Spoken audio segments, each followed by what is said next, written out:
Salut chers internautes et amis fidèles d'inforewmi.com. tey nag dañu am mbégte ak contentement dem seeti suñu ñaari papa ngir waxtaan ak ñoom ci lu baree bari maanaam li nga xamante ne ni peut-être xamuñu ko woon ñoom ñu leeralal ñu ko. kooku nag du kenn ku dul Père Idrissa Diop président Saint-Louis ak tonton Mamadou Guissé Abdoulaye Mamadou Guissé président OMART dañ leen di nuyu nag bàyyi leen ñu nuyoo ko am yàq internet yi ñuy door a tàmbali waxtaan bi ñoo ngi leen di nuyu. bala may wax dara ma nuyu waa Info Rewmi d'abord. nuyu waa Sénégal yëpp nuyu àdduna bi yëpp di leen sant di leen gërëm di ngeen ñëwee fii tey vraiment seet suñu mag sama papa ji muy Abdoulaye Guissé mooy président OMART observatoire OMART nga xam dafa lëkkaloo ak ay artistes yu bari dans la globalité culturelle du Sénégal man may président Saint-Louis nga xam ne acteur culturel aussi yu bari ñoo ci nekk. ay musiciens ay chanteurs religieux ay dramaturges ay comédiens ay hommes de théâtre ak femmes de théâtre ñu baree ngi ci biir donc may gërëm vraiment di leen sant Info Rewmi ngeen ñëw fii ñu leen di dalal ci bismillahi rahmaani rahim j'espère eggali ko ci alhamdulillahi rabbil alamin ma passe leen donc sama papa ji ñu Abdoulaye Guissé jërëjëf. Bon asalaamaaleykum Info Rewmi vraiment ñu ngi leen di sant di leen nuyu di nuyu seen téléspectateurs yi di nuyu aussi maam Diarra mi ñuy recevoir ci plateau bi mais di beral nuyu spécial ak sunu grand Idrissa président Idrissa Diop président du collectif des artistes Saint-Louis. Vraiment ñun de ñuy rafetlu taxawaayam envers la jeunesse et la nouvelle génération et la génération actuelle donc mu wax ne moom dafa accompagner toute époque am yëpp la accompagner époque bi mu fekkee bi mu nekk actuellement ak bii di ñëw te loolu nag grand ñun mënuñu la def su dul remercier monument nga ma macha allah et que yal na la yàlla fay donc maa ngi remercier ñëpp di leen wax ne vraiment quand bu ñu ma woowee ci débat culture rek daf may neex parce que ñun xamuñu lu dul culture ci la ñu juddoo ci la ñu màggee ci la ñu yaroo te ci la ñu fas yéene dee waaye nag dans la sérénité sans faiblesse waaw ñun dootuñu nangooti li doon amaat ba léegi dootuñu ko nangooti 3 siècles de colonisation dafa xëy ba jeex donc lii tamit day jeex dootuñu ko nangooti.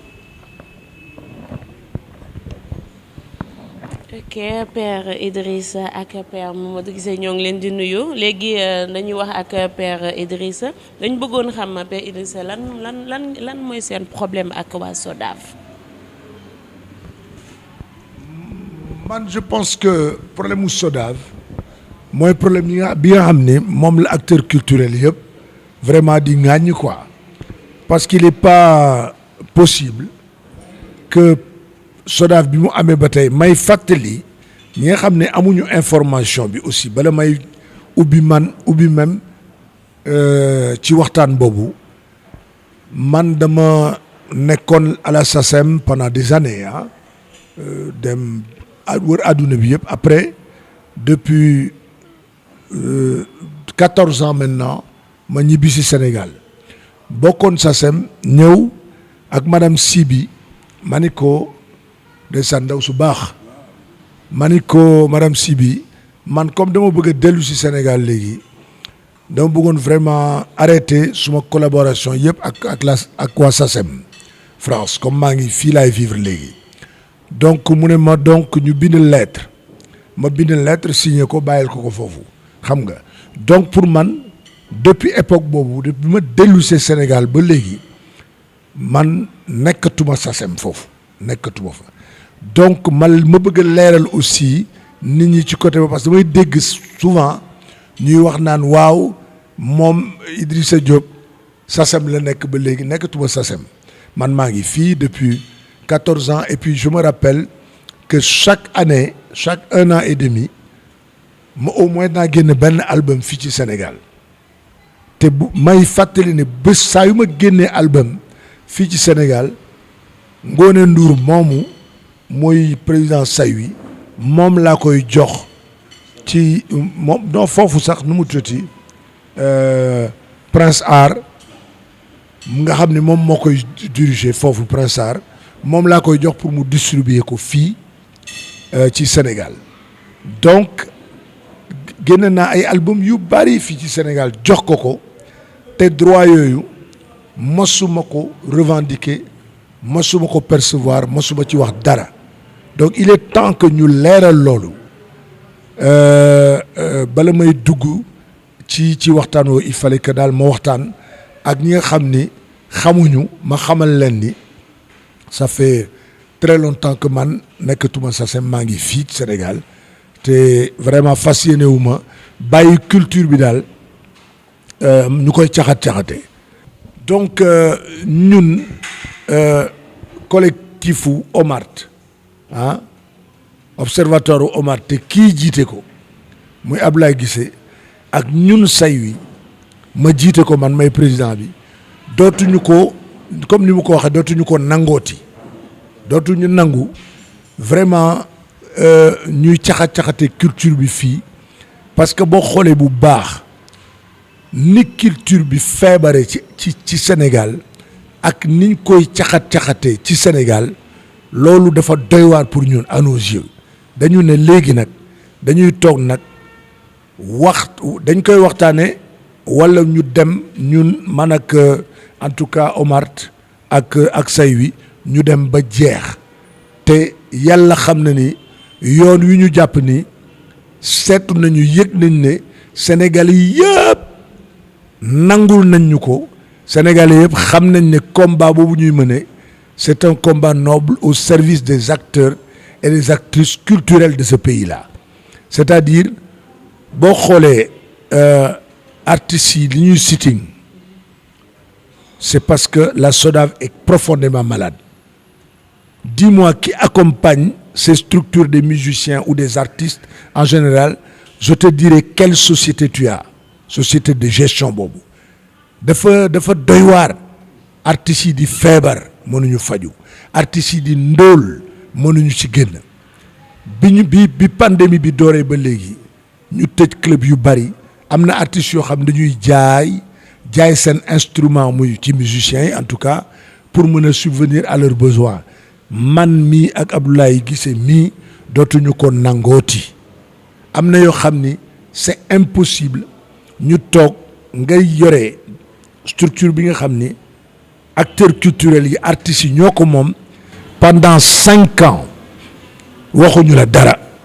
ngay buum di buumi pendant 5 ans amuloo kenn ku la wax ne la lii xaalis bii dañ koy contrôler waaye amuloo benn commission de contrôle pendant 5 ans léegi nag ñun bi ñu fippoo waxtaan ak artistes yu bari on a je vous le dis scoop la bu ma leen di wax tey kii OMART am nañu des milliers et des milliers d'adhérents partout dans toutes les régions du Sénégal ñun waa Saint-Louis am nañu des centaines et des milliers d'adhérents ñu nga xam ne c'est dans les 14 régions du Sénégal dañu ne nag léegi ñoom xamuñu sax liy waaj a am xamuñu sax liy waaj a xew xamuñu ko sax parce que ñun ñu ngi wax ak 14 régions yëpp ñu ngi waxtaan ak ñoom il est impossible pendant juróomi at nga toog di def loolu neex ñun waxuñu la dara ñu ngi lay xool rek c'est pas parce que dañu noppi que amuñu lu ñuy wax mais aujourd'hui rien ne sera plus comme avant amul dara sur le plan culturel amuñu problème ak kenn waxuñoo kenn xuloowuñoo kenn mais dafa am benn structure bu nga xam ne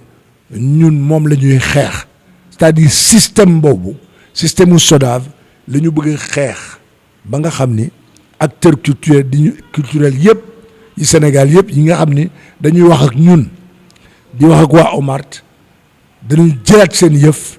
teg ko ci anam yu leer yu wóor yu ne fang nga xam ni artistes yëpp dañ ci mën a jariñu loolu mooy suñu xeex parce que nga xool ne waa SODAV ci biir ci spécialement ci musique am na ñoo xam ne xamuñu sax naka la ñuy defee musique ñoo nga foofu xamuñu nan la ñuy bindee musique ñun ak suñu expérience bi ñu am yëpp ci àdduna bi dem wër àdduna yëpp te fii la ñu jógee Sénégal gii la ñu jógee Sénégal doole bi ñu am yëpp à travers le monde entier fépp xam nañu ñun man suma tur boo tapé nii fépp lañ ñu xam donc du ñu nangu ñi xam ne amuñu vécu yu ci bari amuñu xam-xamu li ñuy défendre noonu sax xamuñu ko donc musique bi dootuñu nangooti mu tegu ci ay loxo yoo xam ni vous comprenez ay loxo yoo xam ni ay loxo yu xajam laak yooyu quoi de kooku c'est impossible, c'est plus possible donc ñun on est là Omart ak Saïwi au service réellement profondément et véridiquement au service de la culture de ce pays-là dañu bëgg a delloo buum ca mboy ga culture bi dans les mains des acteurs et actrices culturels mais amuñu kenn problème tey boo xoolee bu baax bu ma jëlee benn exemple muy ñaari exemple du muy Youssou Ndour ci boppam di Ngoné Ndour mais man awma benn problème ak Youssou Ndour j'ai aucun problème mais j'ai un problème avec un système kii là daf may jaaxal sax loolu Youssou Ndour moomu dafa metti woon de ma jël leen teg leen suma wet ne leen ñii kenn du leen laal c'était en 68 67 68 69 ba 70 71 72 73 74 mais où est le problème tey nga bëgg ñu gëmloo ñun nga xam ne dañ leen jàppale dimbal leen ci yu bari ci période boobu yow nga bëgg ñoom ñu bëgg ñu gëmloo ne tey daal lii moo fi nekk lii du bouger alors on va leur dire une chose ñoom ñëpp lu ma tudd tur mais ñoom ñëpp on va leur dire aujourd'hui lépp day changer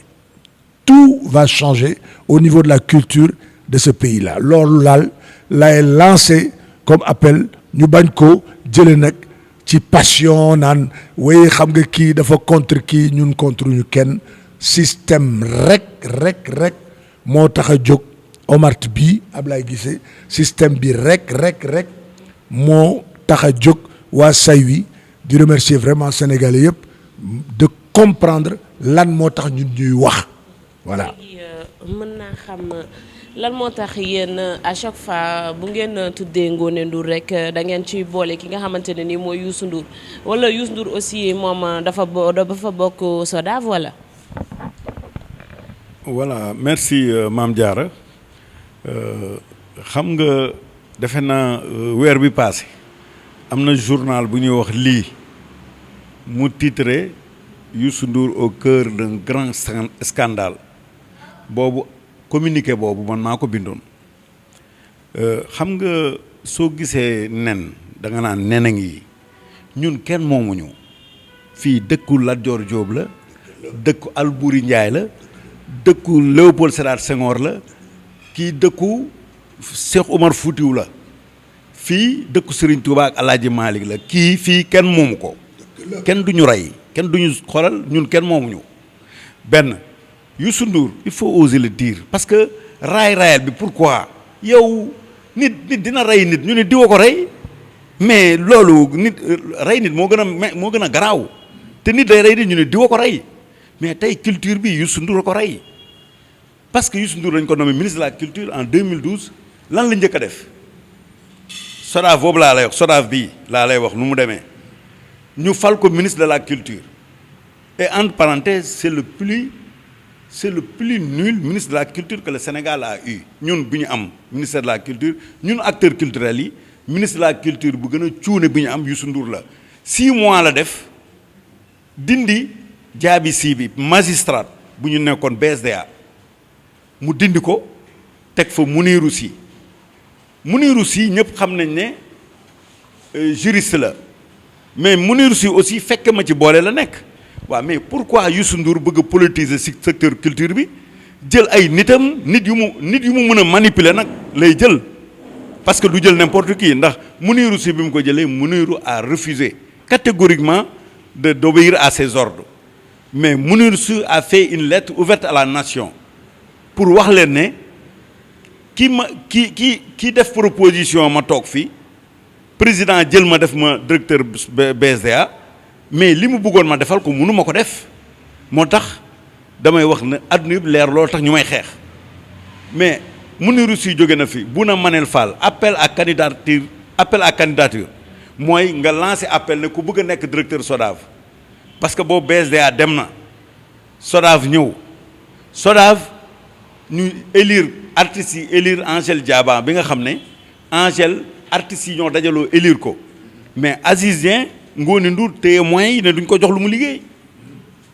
ak Youssou Ndour avec la complicité de Youssou Ndour parce que ministre bi fi ne woon moom bi mu quitté 6 mois bi mu quitté dafa dem jël koo xam ne aussi moo ko représenté woon Afrique du Sud mooy Abdoul Aziz Mbaye tamit ak Youssou Ndour c'est le même clique seen bopp lañ fi nekkal di accaparer culture bi sont des prédateurs ay prédateurs de la culture des maigres sous de la culture mais duñ lu tax ñuy nangu loolu ñoom dañu Youssou Ndour su dee xaalis bu mu liggéeyal boppam la bu ko neexee mu def ko lu ko fu ko neex mais xaalis bi moomu ko te je te dis Bouna Manel boobu dañoo forcer bureau génne ko jël Ngoni Ndour indi dugal jox ko caisse noire boo xam ne presque 100 millions par année te kenn xamul 100 millions yi nu mu koy gérer ndax amul commission de contrôle permanente bi nga xam ne SODAV agrément bi tax ñuy fonctionner SODAV agrément bi dafa ne SODAV balaa ngeen ci def dara balaa ngeen ci yëngal big wala ngeen ci dugal dërëm wala ñaar dërëm dem leen woo inspection générale des finances mu indi représentant ngeen woo cour des comptes mu indi représentant ngeen indi cour suprême mu indi représentant ngeen indi ministère de la culture mu indi représentant ñoo ñëpp bu ñu dajale leen mu tuddee ko commission permanente de contrôle xam nga luy permanente mooy booy nooyi sax dañu lay vérifier waa léegi Ngoni Ndour def fa ñeenti at avec la complicité de son frère avec un lobbying puissant qui est là tapis dans l'ombre ministère de la culture bu ñëw ñu naj la xoj la doo mën a yëngatu waa léegi ñun nga xam ne nous sommes les acteurs à la base man je te dis man c'est en 2000 que j'ai créé le centre culturel Colin Powell ñëpp xam ko ci àdduna bi muy centre culturel boo xam ne tey américains yi bu ñu xamee Sénégal yàlla ak man la ak centre boobu ñu former des jeunes à Pikine on a formé dans la banlieue plus de 1500 jeunes dans les métiers de l'art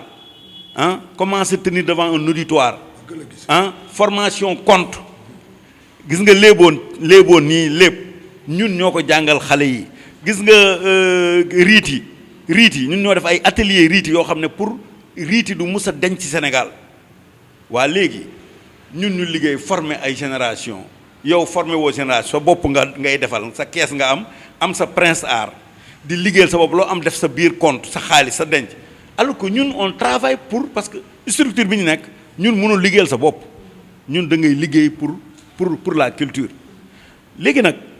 dafa doy parce que tey xale yooyu sax ñu formé woon màgg nañ ba yor seen entreprise culturelle mais mënuñu bénéficier wu si dara imaginel keroog ñoom sitting bi ñu waxoon la ñuy def place de l'Obélisque mais nga dem gis ay banderole ñu bind si nañu annuler fiscalité entreprise culturelle yu animé fiscalité entreprise culturelle yu am fiscalité ak ñan la mais Prince Art la ak jooloo yi waa kër Youssou Ndour yi ñoo fi amal état fiscalité léegi ñoom ci turu artistes yi ñuy wax ne nañu éponger seen fiscalité parce que xam nañu banditisme fiscal foofu la fekk baax duñu musuñu fay fiscalité que ce soit télé rajo ak yooyu donc qu'il nous colle la paix moomuñu ñu jënduñu ñu te ñun nous irons jusqu'au bout parce que li doyen bi wax te ma koy rafetlu je pense que su yàpp yëpp meloon ni res paaka du ci am yoon su ñëpp ni meloon ni grand bii ensuite Thione Seck nañu wax Thione Seck bañ a bàyyi Thione n'a jamais parlé de Youssou Ndour Thione a parlé Thione dafa wax ne gestion SODAV bi àndu ci ni mu amu ci droit te moom fu mu nekk nii Thione Seck kan moo ko ëppale SODAV kan moo ko ci ëppale droit tey bu ñu doon fay rek droit loo woy ñu fay la ko kon Thione Seck kan moo ko ëpp lu ñu woy te pour te dire artiste tey ren artiste bi ñu gën a fay ci àdduna bi Alpha Blondy la 75 millions d'euros lañ ko fay te xam nga fu lañ ko fayee ci droit d'auteur am